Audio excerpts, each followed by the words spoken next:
जयपुर नगर में एक गरीब किसान रहता था। एक दिन सुबह सुबह उसके घर पर मोहनलाल आता है। रामू, अरे ओ रामू, घर पर है कि नहीं? जरा बाहर तो आ। हाँ मालिक, आया। आज पूरे 2 महीने हो गए। मेरे पैसे कब देगा बोल?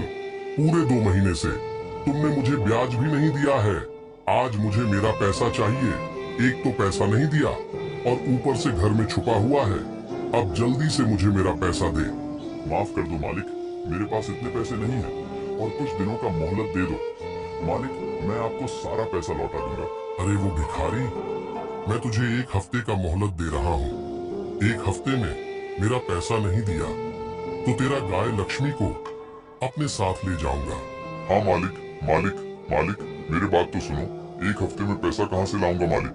मालिक, मेरी बात तो सुनो मालिक। हे भगवान, बातों के भूत बातों से नहीं मानते हैं। अब देख मैं क्या करता हूँ। मोहनलाल रामू को खरी खोटी सुनाकर वहां से चला जाता है। उसी रात रामू 1 हफ्ते में इतने सारा पैसा कहाँ से लाऊंगा? लक्ष्मी, तुम्हें भूख लगी होगी ना? यह लो, यह खा लो। मालिक कहता है वह तुझे मेरे पास से ले जाएगा, पर मैं ऐसा होने नहीं दूंगा। मैं कुछ भी करके मालिक को सारे पैसा लौटा दूंगा।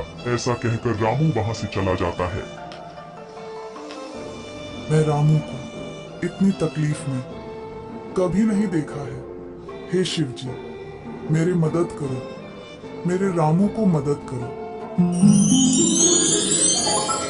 क्या बात है गौ माता, आप इतने दुखी क्यों हो? मुझे बताओ क्या तकलीफ है आपको? है शिव जी, आपको तो सब कुछ पता है। मोहनलाल मेरे रामू को धमकी देकर गया है। अगर उन्होंने पैसे नहीं दिए तो मुझे ले जाएगा। मेरे अलावा मेरे रामू का कोई भी नहीं है प्रभु, मेरी मदद कीजिए। चिंता मत करो गौ माता, मैं तुम्हें वरदान देता हूँ।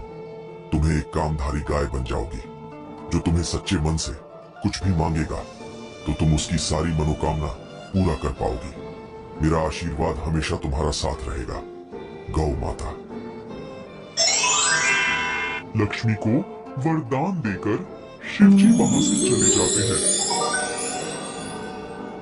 आपको कोटि कोटि धन्यवाद प्रभु।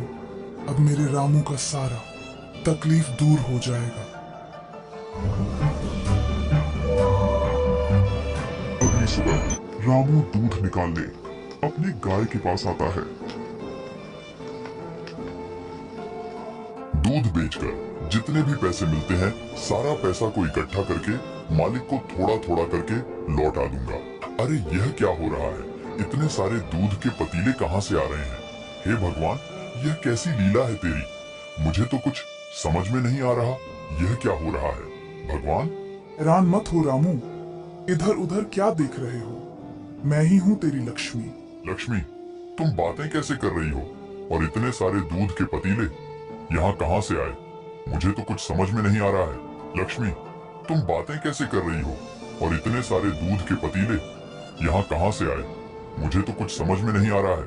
कल रात को शिव जी ने मुझे दर्शन दिया। उन्होंने मुझे वरदान भी दिया। आज से मैं आपका सारा मनोकामना पूरा करूंगी।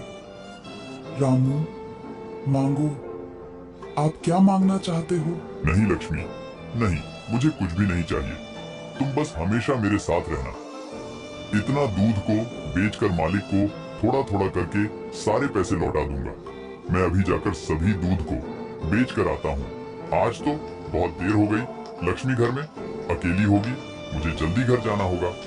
अरे ये कौन है? कौन आ रहा है? ये डाकू तो नहीं?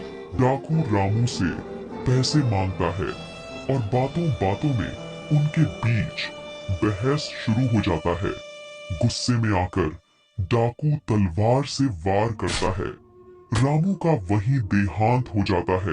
एक तरफ सभी गांव वाले रामू की अंतिम संस्कार की तैयारी कर रहे थे, वहीं दूसरी ओर कोई ऐसा भी था जिसे बहुत गहरा सदमा पहुंचा था।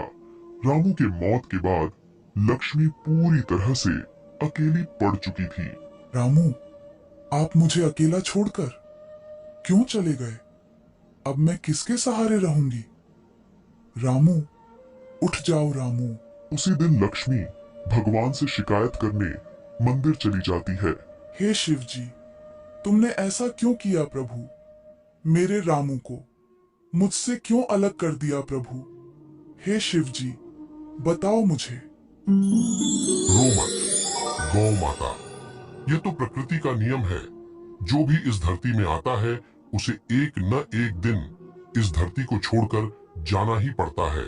स्वयं श्री राम को भी एक समय में इस धरती को छोड़कर जाना पड़ा था।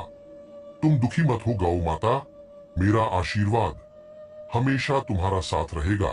शिव जी की बातें सुनकर लक्ष्मी थोड़ी शांत होती है और मन में दुख लिए उस मंदिर के पास खड़ी रहती है।